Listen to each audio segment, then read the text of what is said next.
Welcome to the Explainer. Today we're mapping out the assessment journey for the WM8009 Lean Startup course.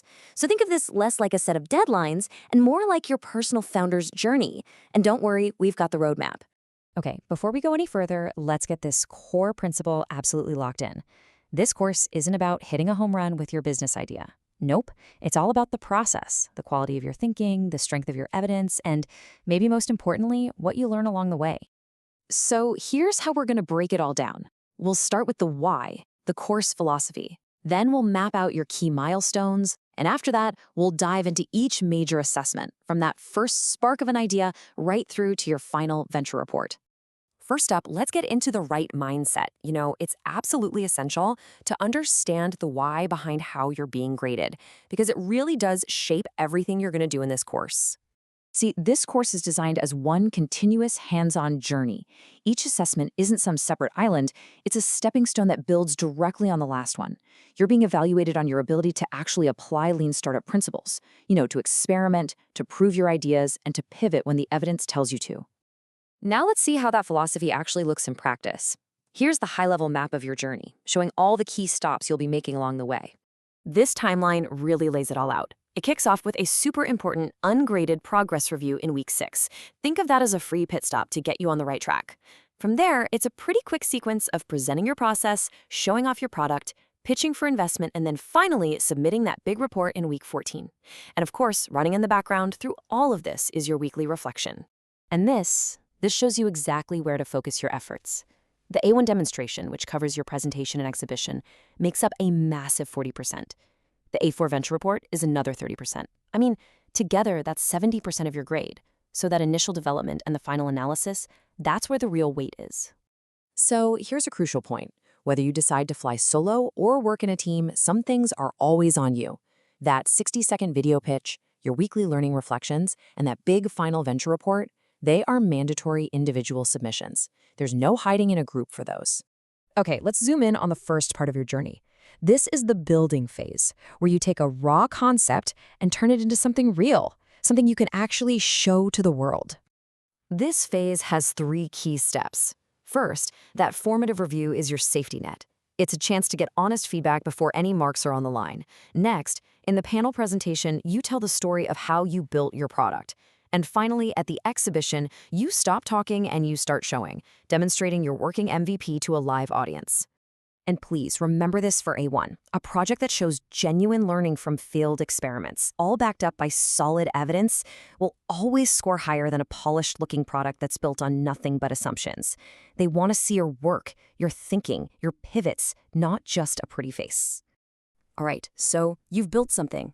Now you have to sell the vision. This brings us to the persuasion phase, where your focus totally shifts from development to investment. This slide shows a really key narrative shift. In A1, you were a builder, explaining your process. But for A2, you're a founder making an investment case. You're using the exact same startup, but telling a totally different story, one that's focused on opportunity, viability, and, return on investment.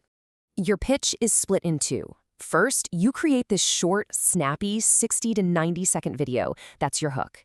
It's designed to grab attention and make the investors want to hear more. Then you deliver the 10-minute live pitch, where you lay out the full case, and then you have to defend it in a Q&A. Now, running in the background through this entire journey is your learning engine, the weekly reflection. And this isn't just some add-on. It's the task that actually fuels your progress in every single other assessment. But let's be honest, reflection can sometimes feel like a chore, right? So how do you go beyond just describing what you did and actually turn it into a powerful tool? A tool for learning and for getting a better grade? Well, the course handbook gives you a brilliant, crystal clear formula. Just follow these 5 steps every week, state the activity, identify the key learning, provide the evidence, analyze why it matters, and then define your next steps. This structure literally forces you to be analytical, not just descriptive. And that brings us to the final assessment. This is it. This is where you bring every single piece of your journey, your validation, your pivots, your learning, all together into one final comprehensive blueprint. The A4 report is the culmination of everything. It's a detailed 12-section document where you critically evaluate every decision you've made, supported by all the evidence you've gathered. This is not just a summary, it's a deep analysis, and it's a huge part of your final grade. And to get a top mark on that report, you have to be operating at the right level. This table shows the difference perfectly. Description just says what you did. Analysis explains what it means, but critical evaluation, that's where you justify why you did it that way, comparing it to other options. That is level 8 thinking. So just one last time, because it's that important, while you might have built the project as a team, this report is 100% your own work. You can use the shared data and the MVP, but the analysis, the evaluation, the writing, that has to be entirely yours. Which brings us right back to where we started, doesn't it? This is the heart of the course.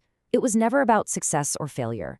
It's about thinking clearly, backing it up with evidence, validating your ideas, and proving that you can learn and adapt. That's what a real founder does. Ultimately, by focusing on this process, the course gives you a chance to do way more than just build a product. It gives you the chance to become an entrepreneur. So the final question isn't whether your startup idea is the next big thing, but what will you learn about yourself on this journey?